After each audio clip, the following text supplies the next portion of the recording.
Olá, minha gente! Bom dia, boa tarde e boa noite. Meu nome é Débora Amaral e hoje eu vou falar um pouco sobre a arquitetura dos primeiros engenhos e o início da cana aqui em Alagoas. Quando a gente vai falar aí sobre a arquitetura dos primeiros engenhos e a sua relação com o início da cana, é fundamental lembrar aí da divisão em capitanias hereditárias. Porque essa divisão em capitanias hereditárias, ela provocou muitas terras na mão de poucas pessoas, ou seja, latifúndios. Então, a capitania de Pernambuco, que na época Alagoas fazia parte, ela foi aí entregue a Duarte Coelho, e aí também tem a questão da divisão em Seis Marias. Então, os primeiros engenhos aí localizados dentro das capitanias hereditárias, eles eram terras muito vastas, e na maioria dos casos próximas aos pequenos rios, que foram fundamentais aí para a questão da cana-de-açúcar aqui no território alagoano. Tanto que esses primeiros engenhos, eles vão receber o nome dos rios que ou passam por ele ou que estão próximos.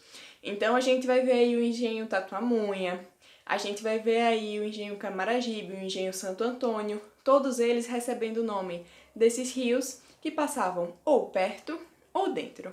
Como funcionava a arquitetura desses engenhos? Esses engenhos, eles tinham uma casa grande, geralmente com um pavimento só, ou seja, apenas o térreo.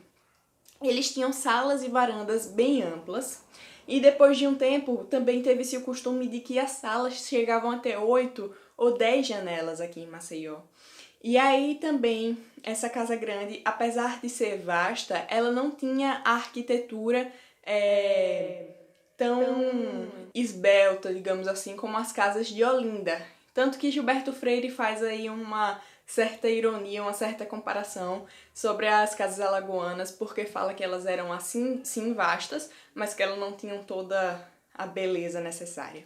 E aí, nesse ponto mais alto do engenho em si, tinha-se essa casa grande. A casa grande geralmente ficava próximo à capela, que estava inserida em outra elevação, mas nem sempre ficavam próximas, porém sempre em locais elevados. A capela, ela era importante porque ela era onde ela era onde se realizavam os batismos, os casamentos, as missas ali para enterrar. E uma coisa muito importante, essas capelas também eram muito utilizadas em datas comemorativas. Então, se tinha ali a mesa, o senhor de engenho sentava na ponta, a senhora sentava ali à sua direita junto com as moças e do lado esquerdo os rapazes, os rapazes. Então, ali dentro da capela haviam as maiores ali comemorações. E aqui em Alagoas o costume era que essas capelas tivessem nomes de santos ou o nome do que era conhecido, as lendas que estavam ali por trás. Tanto que uma das capelas mais conhecidas é chamada aqui de Capela do Bom Jesus. E aí passou a capela, tem a questão das senzalas. As senzalas era onde estavam os escravos e nas elevações mais baixas e na maioria dos casos também mais distantes da casa grande. Eram locais insalubres com coisas inapropriadas para qualquer ser humano viver. E aí tem até, mais uma vez, Gilberto Freire aí dizendo que existia uma democracia, uma convivência pacífica entre esses escravos e o pessoal da Casa Grande, mas na realidade isso não acontece, porque o que acontece aí é uma questão de luta e de resistência. E aí tem a parte do engenho, que é a propriedade da cana em si, que vai desde aí da sua plantação até a própria fábrica aí do açúcar. O que acontece? Quando a gente vem aqui para o território alagoano e vê essas características de casa de um pavimento só, mas com varandas amplas e capelas, a gente tem algumas exceções. Então, quando a gente lembra lá da questão do povoamento pelos 3 espaços, que são os 4 rios, Lagoa Mundaú, Manguaba e Penedo, a partir ali do Rio São Francisco, e a gente vai ali para Lagoa Mundaú, Mundaú foi ótimo, e a gente vai ali para Lagoa Mundaú, e a gente vai ali para a parte da lagoa, Diogo Soares vai receber as terras para povoar ali, para cultivar, e aí ele vai fazer o engenho novo e o engenho velho.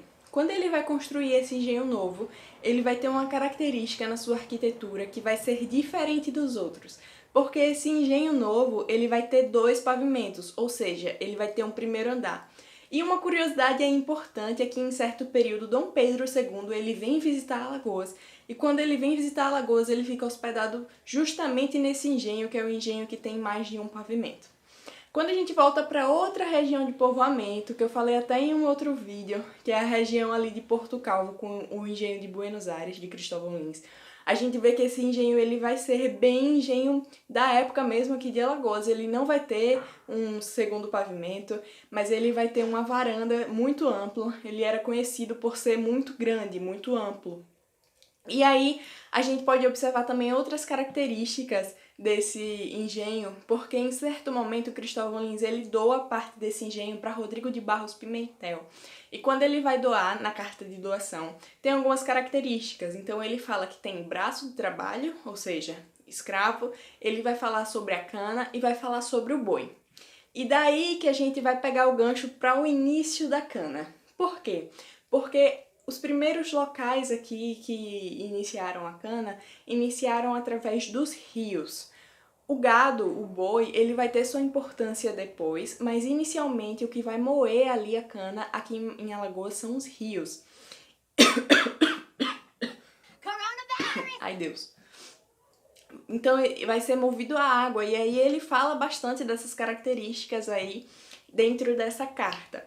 Então essa cana, que ela pode ser moída tanto pela água, quanto pelo boi, quanto pelos escravos, aqui em Alagoas vai ser inicialmente pela água, logicamente que pelos escravos também.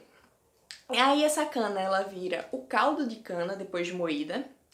Ela vai entrar em uma espécie de fornalha ali, vai virar um melaço. Esse melaço vai ser colocado dentro de um vaso de barro, e esse vaso de barro, quando passar ali por uma espécie de purgar, ele vai soltar os cristais de açúcar. Lembrando que esse açúcar é um açúcar barreado. Por quê? Porque esse método aí que Portugal usava para explorar o Brasil, que era o plantation, ele tinha a questão dos latifúndios. Então nós temos latifúndios porque nós temos grandes engenhos, grandes lotes de terra na mão de poucas pessoas. Tinha a questão aí do braço escravo, e nós usamos, infelizmente, muito do braço escravo. E tinha a questão da monocultura e do açúcar. Então esse açúcar ele era barreado porque ele era para exportar para a metrópole.